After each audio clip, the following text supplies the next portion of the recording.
ॐ गजाननं भूतगणादिसेवितं कपीतजम्बूफलचारुभक्षणम् उमासुतं शोकविनाशकारकं नमामि विघ्नेश्वरपादपङ्कजम्। कृष्णाय वासुदेवाय हरिये परमात्मने प्रणतः क्लेशनाशाय गोविंदाय नमो नमः। ओम श्री महापुरुष देवाय नमः। ओम श्री गुरुदेवाय नमः। ओम आनंद स्वरूप भगवान की जय। ओम शांति स्वरूप भगवान की जय। कल हमारा चिंतन श्लोक 28 में हो रहा था। भगवान कहते हैं आत्मा एक विराट अस्तित्व से आती है और फिर विराट अव्यक्त में विलीन हो जाती है। आत्मा तो है ही, दिखाई नहीं पड़ती है। आत्मा है। प्रभु ने हमें समझाया है कि आत्मा कहीं नहीं जाती है, शरीर जाता है। तो फिर इसमें चिंता कैसी अर्जुन। अब 29वां श्लोक लेते हैं। दूसरे अध्याय के 29वें श्लोक का शाब्दिक अर्थ है कि कोई आत्मा को आश्चर्य से देखता है, कोई उसे आश्चर्य की तरह बताता है तथा कोई इसे आश्चर्य की तरह सुनता है, किंतु कोई उसके विषय में सुनकर भी कुछ नहीं समझ पाता है। कोई करोड़ों में से एक इस आत्मा को आश्चर्य की तरह देखता है, यानी अनुभव करता है, करोड़ों में से एक। और कोई ऐसे ही पुरुष उस आत्मा को आश्चर्य की तरह बोलते हैं, उसके बारे में कहते हैं। ऐसे ही कुछ लोग इस आत्मा के बारे में आश्चर्य की तरह सुनते हैं और सुनकर भी जानते नहीं है। इस श्लोक में एक शब्द बार बार आया है, आश्चर्य। आश्चर्य का क्या अर्थ है? संस्कृत व्याकरण के हिसाब से उसकी व्युत्पत्ति है, वो है आश्चर्य। संस्कृत में किसी भी बात को जब आप नियम से फॉलो करते हो, पालन करते हो, जैसे नवरात्रि के पवित्र दिन चल रहे हैं, आप नियम लेते हो कि मैं रोज माँ शक्ति की उपासना करूँगा, माँ देवी भगवती की उपासना करूँगा, खुद देवी की उपासना करूँगा, जप करूँगा। तो जो भी आप नियम से करते हैं उसको कहते हैं चर्या, जैसे ब्रह्मचर्य। अब ब्रह्मचर्य का अर्थ लोग समझते नहीं है, वो केवल इतना ही समझते हैं कि आदमी औरत का जो संबंध है उससे दूर रहना, पुरुष महिला को स्पर्श न करे, महिला पुरुष को स्पर्श न करे, हो गया ब्रह्मचर्य। ब्रह्मचर्य केवल इतने में समेटा नहीं जा सकता है। ब्रह्मचर्य का अर्थ है जिसकी चर्या ब्रह्म के लिए है, ब्रह्म के आसपास है, उसका पूरा ध्यान केवल भगवान की प्राप्ति में ही है। अब जैसे ब्रह्मचारी है, ब्रह्मचर्य का पालन करने वाला, अर्थ तो यह हुआ कि जो ब्रह्म का आचरण करता है और ब्रह्म में ही उसका ध्यान है, ब्रह्म को ढूंढता है, उसका अध्ययन करता है। उसके लिए वो वेद उपनिषदों का अध्ययन करे, ब्रह्म के लिए भगवत गीता का अध्ययन करे। अब जब हम कहें कि ब्रह्मचारी हैं, इसका अर्थ ये नहीं है कि वो भोजन नहीं करता है, इसका अर्थ ये नहीं है कि वो समय होने पर सोता नहीं है। वो अपनी रोजमर्रा की दिनचर्या के सारे कार्य करेगा और करता है, लेकिन हमने उसे ब्रह्मचारी इसलिए कहा कि ये जो भी करता है वो ब्रह्म को, सुप्रीम पावर को जानने के लिए, उसे पाने के लिए करता है। इसलिए वो भोजन करते समय भी ये महसूस करेगा कि मुझे भोजन करने से सात्विक शक्ति मिलेगी, सात्विक ऊर्जा मिले, जिससे मेरी उपासना बढ़े, ब्रह्म को प्राप्त करने की वो सरल हो, इसलिए उसका भोजन करना भी ब्रह्मचर्य का ही भाग होगा। मैं मेरी ब्रह्म की खोज कर रहा हूं, सार ये है। तो इसी तरह आश्चर्य क्या है, इस शब्द को और अच्छी तरह से समझना जरूरी है। आश्चर्य यानी आहाचर्य। ज्ञानी वो है जिसका पूरा जीवन आहाचर्य है।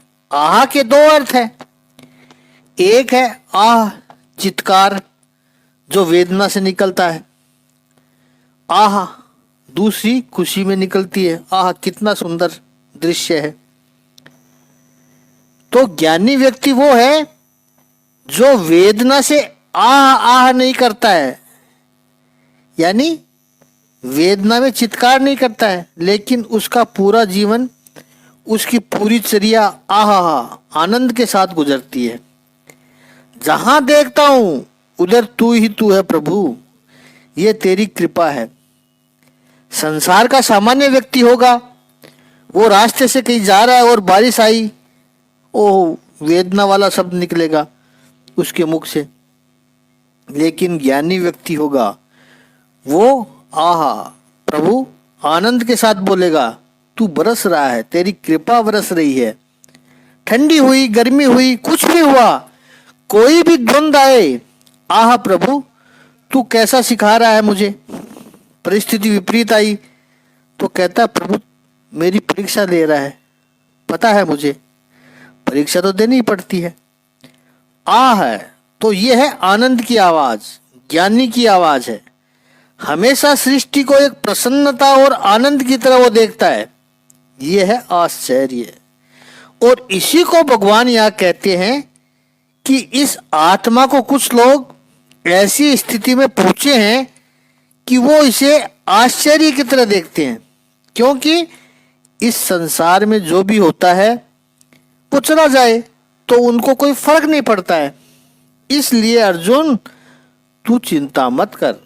और अर्जुन के माध्यम से भगवान श्री कृष्ण हम सभी को कह रहे हैं चिंता मत कर। इसमें चिंता क्यों? तो कुछ लोग इस आत्मा को आश्चर्य की तरह देखते हैं।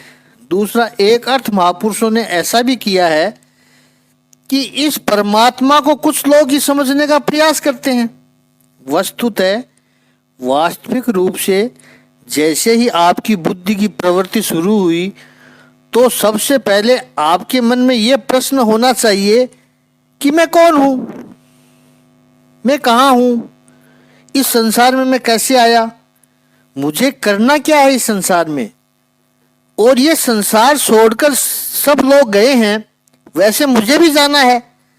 तब ये संसार को छोड़कर मैं जाऊंगा तो मैं अपने साथ क्या लेकर जाऊंगा और पीछे क्या छोड़कर जाऊंगा, ये सभी प्रश्न सबसे पहले होने चाहिए। समझ लीजिए उदाहरण के लिए आप कहीं बाहर गए व्यापार के काम से, पूरे दिन काम करके थक गए, किसी होटल में ठहरे हैं, आप सो गए और इतने थके हुए थे कि जैसे ही बिस्तर पे गए तकिए पर सरकते ही आपको नींद आ गई। 6-7 घंटे की नींद लेकर के जब आप उठे तो आपके भाव क्या होंगे? चौंकेंगे, एक बार इधर उधर देखोगे। एक बात पता चल गई कि आप घर में नहीं है, कहाँ हो। कुछ क्षण के लिए ऐसा होगा, फिर क्या होगा? ओहो हो, मैं तो होटल में हूँ, मैं घर में नहीं हूँ। जैसे ही होटल में हूँ, क्यों आया हूँ? मेरे बिजनेस के लिए आया हूँ, मेरी आज इतनी मीटिंग्स है और शाम को 4 बजे तक मुझे सारा कार्य पूरा कर देना है, क्योंकि 5 बजे मुझे एयरपोर्ट पहुंचना है। किसी को सैंपल देना है अपने बिजनेस के, किसी से कुछ लेना है सैंपल, या और कुछ मेरे प्रोजेक्ट की इंफॉर्मेशन देनी है। ये पूरा सब उसके मन में आ जाता है। मैं कौन हूँ, मैं कहाँ हूँ, मैं किस लिए आया हूँ, मुझे क्या करना है, क्या यहाँ छोड़कर जाऊँगा, क्या यहाँ से लेकर जाऊँगा, ये सारी चीज़ें दिमाग में आ जाती है उसके। ऐसा नहीं है कि क्यों आया पता नहीं, क्या करना है पता नहीं। तो ये शाना व्यक्ति नहीं है, समझदार व्यक्ति नहीं है। समझदार व्यक्ति, शाना व्यक्ति वो है जैसे ही होश में आता है, जागृत होता है, तुरंत उसको पूरा प्लान पता चल जाता है। ठीक इसी तरह नादानी में बालक है, माफ किया जा सकता है। बालक थे, बुद्धि नहीं थी, हमें बुद्धि इंद्रियों में ऊर्जा नहीं थी, शक्ति नहीं थी, पता नहीं चलता था। 2 साल की आयु, 5 साल की आयु, चलो 10 वर्ष की आयु तक आप बालक थे, समझदारी नहीं थी, बस खेले खाए मौज किया। 15-18 वर्ष की आयु जब हो जाए, दुनियादारी सब समझने लगो, तब ये प्रश्न तो आना ही चाहिए कि मैं कौन हूँ, मैं कहाँ हूँ, ये संसार क्या है, मैं क्यों आया हूँ, क्या करना है मुझे यहाँ पर, क्या लेकर आया हूँ, क्या लेकर जाऊँगा, क्या छोड़कर जाऊँगा। 80-90 साल का पूरा जीवन बीत जाए और हम विचार ही न करें इसके बारे में, या तो जो भी अपने बारे में हमारी समझदारी है, मैं कौन हूँ, तो तुरंत आदमी कहेगा, बताएगा ये बॉडी 5.5 फीट का खिलौना, उसको बोलेगा कि मैं शरीर हूँ। तो क्या मैं शरीर हूँ? ये तो हर वक्त बदलता है, हर वक्त बदलता ही रहता है। तो कभी तो विचार आना चाहिए कि इस निरंतर बदलते हुए शरीर में मैं कौन हूँ। कोई नहीं करता है ऐसा विचार। सबका एक ही सिद्धांत है, खाओ पियो मौज करो, जलसा करो रोज। क्या लेकर आया हूँ, यहाँ से जब जाना होगा तो क्या लेकर जाऊँगा, क्या छोड़ कर जाऊँगा, कोई विचार ही नहीं करता है।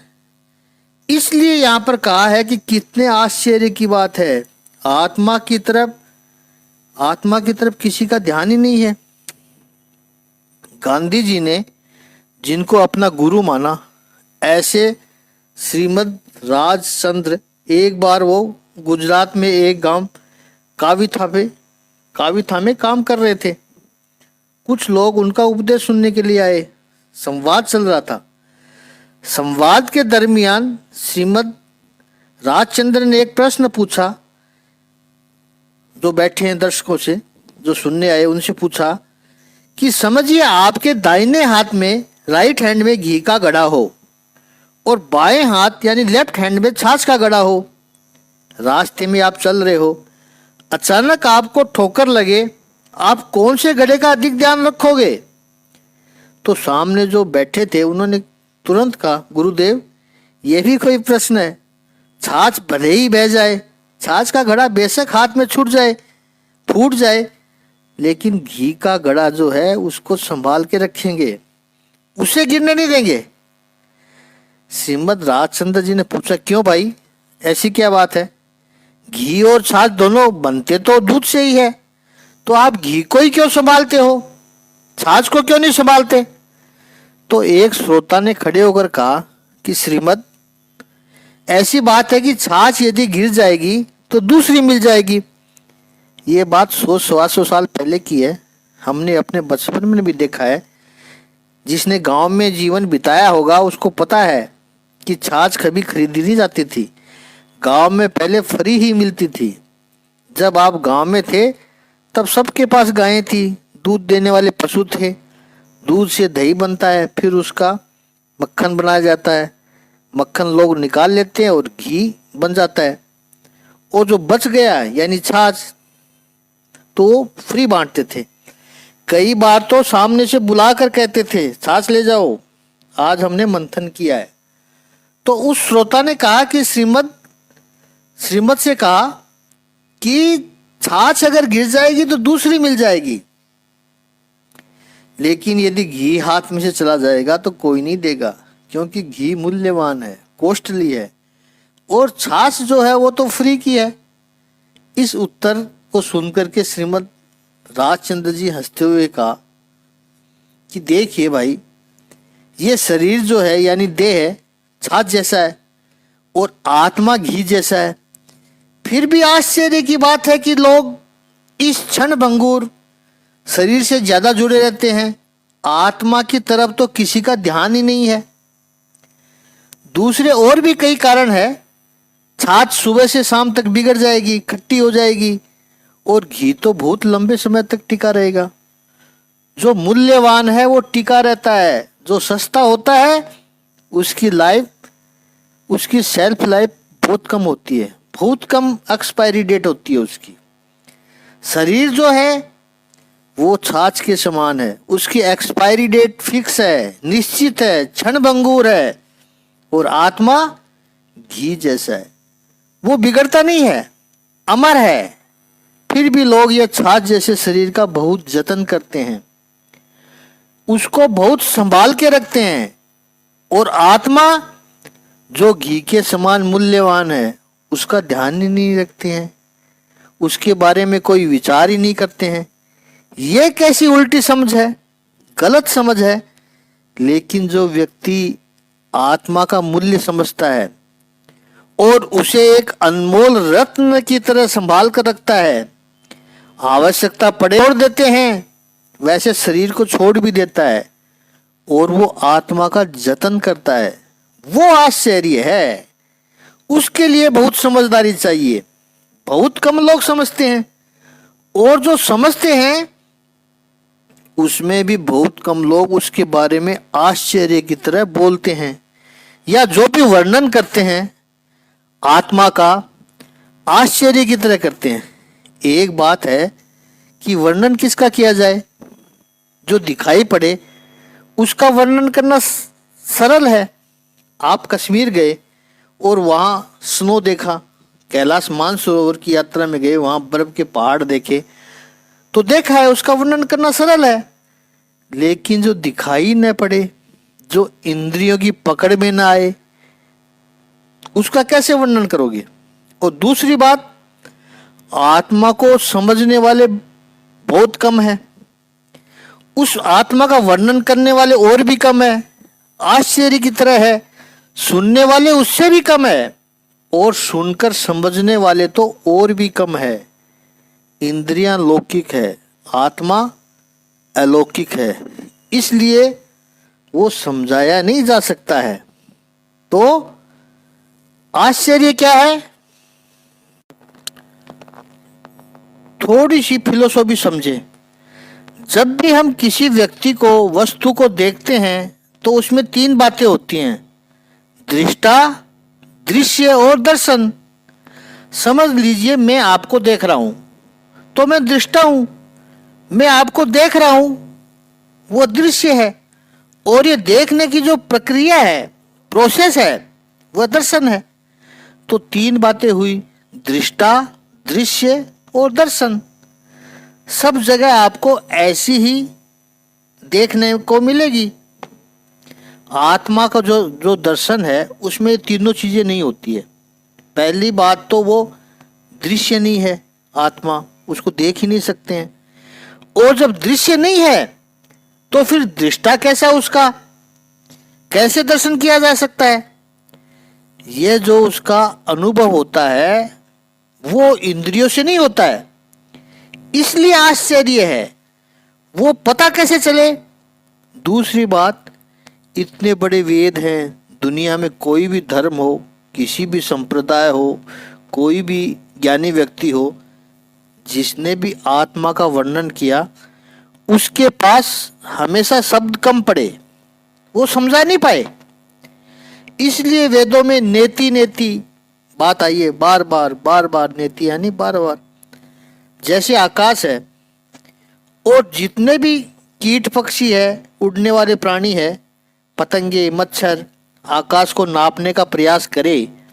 अब मच्छर है, कोई 20-30 फीट तक उड़ता है, उससे बड़े पक्षी और थोड़े ऊपर उड़ते हैं, और गरुड़ जैसा पक्षी, चील जैसा पक्षी, वो ऊपर हाइट पर जाते हैं।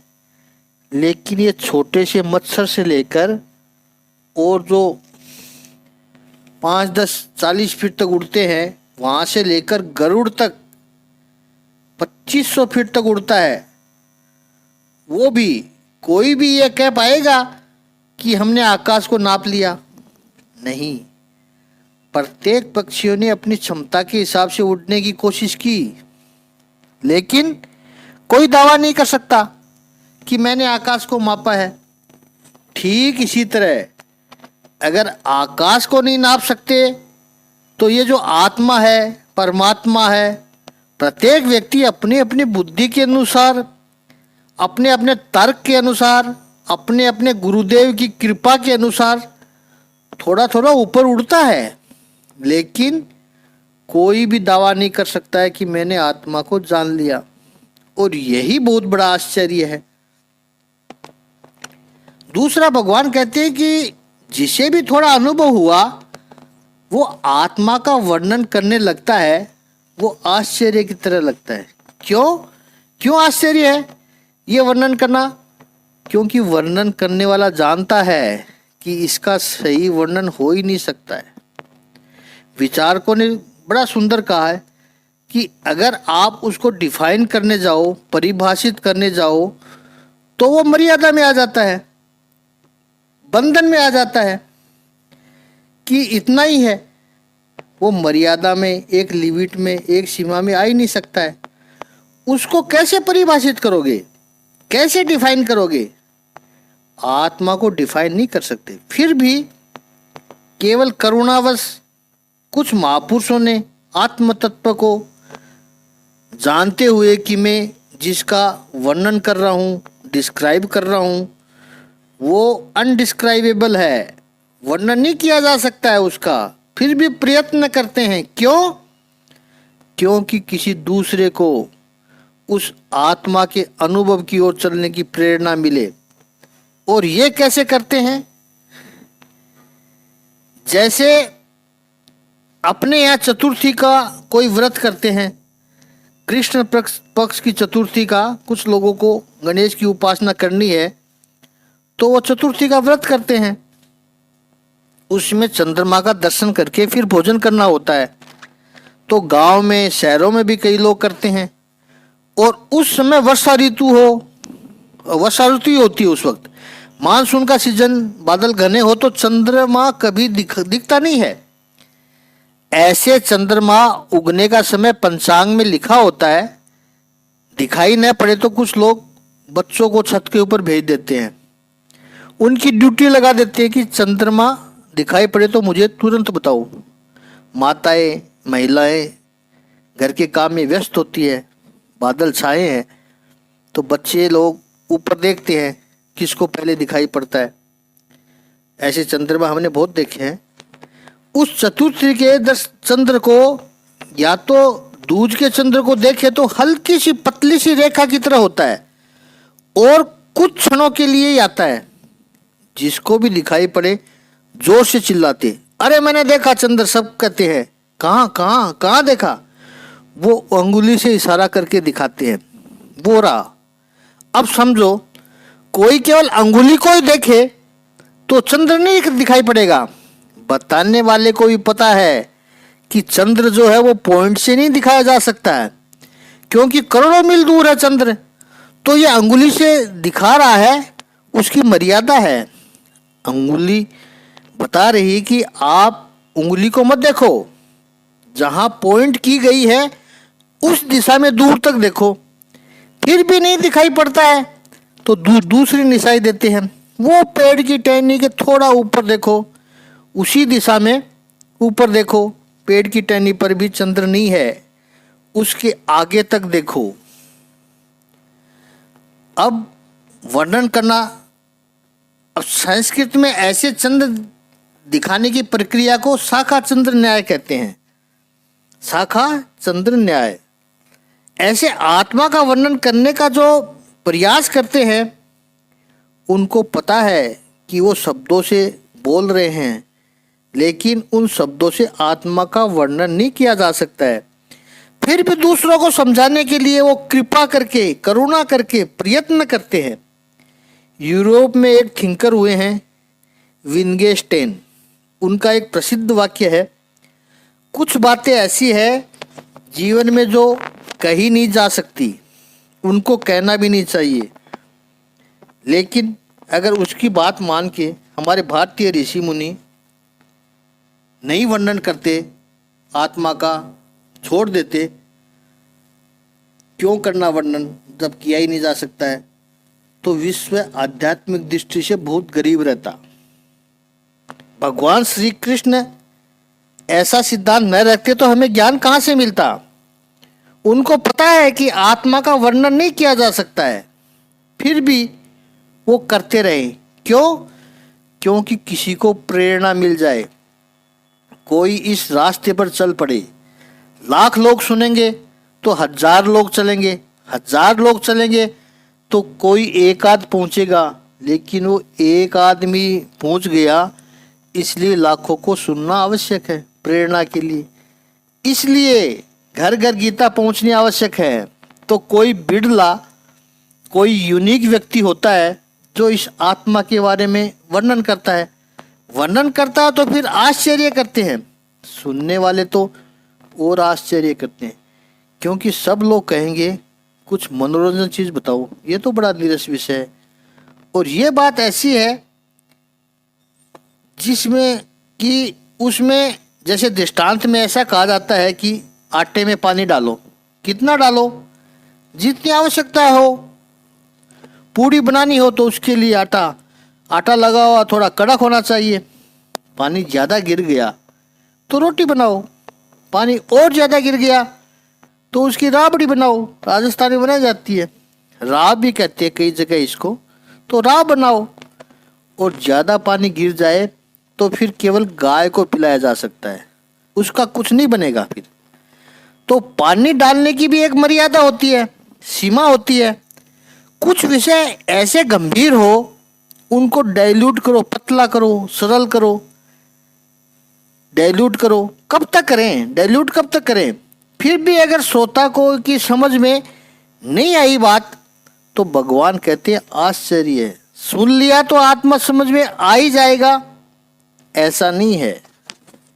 आत्मा को समझने के लिए, इसका पूरा ज्ञान लेने के लिए अभी इस पर और चिंतन करना है अपने को, और गंभीर चिंतन की आवश्यकता है। वो कल करेंगे और करेंगे, दृष्टांत से समझेंगे, थोड़ा विस्तार से समझेंगे, और कठोपनिषद में यमराजा और नचिकेता का उदाहरण से इस बात को समझेंगे, तब यह बात हमारे सही समझ में आएगी। वो कल इसका और चिंतन करेंगे। ओम श्री सच्चिदानंद भगवान की जय। ओम श्री आनंद कंद भगवान की जय।